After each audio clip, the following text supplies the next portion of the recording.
Hello, India ഇനി ലോകത്തിലെ ഒരു വലിയൊരു ഇലക്ട്രോണിക് പവർ ഹൗസ് ആവുമോ എന്നുള്ള സംശയം എനിക്കുണ്ട്. കാരണം വെച്ചാൽ ഇന്നത്തെ ന്യൂസ് കണ്ടു, 44,000 കോടിയുടെ ഒരു ഇലക്ട്രോണിക് പവർ ഹൗസ് ആണ് ഇന്ത്യ ബൂസ്റ്റ് ചെയ്യാൻ പോയി. ഇന്ത്യ 44 കോടിയുടെ boost to become the electronic power house in India എന്ന് പറയും.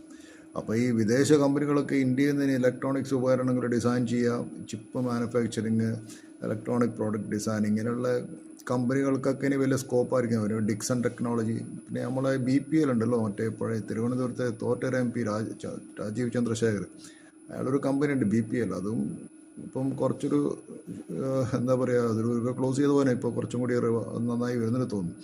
അതുപോലെ ഇലക്ട്രോണിക്സ് കമ്പനികൾ ഇനി ഇന്ത്യയിൽ ചെയ്യുന്നതൊക്കെ തോന്നുന്നു. പക്ഷേ ഇന്ത്യൻ്റെ ഇലക്ട്രോണിക് സാധനങ്ങൾ നിങ്ങൾ ഉപയോഗിച്ചിട്ടുണ്ടെങ്കിൽ നിങ്ങൾക്ക് അറിയില്ല. പണ്ട് കാലത്തിടെ കുറേ ഇലക്ട്രോണിക്സ് ഉപകരണം ഉണ്ടായിരുന്നു. ഇപ്പോൾ കൊറിയൻ്റെ കയ്യിലാണ് മുഴുവൻ.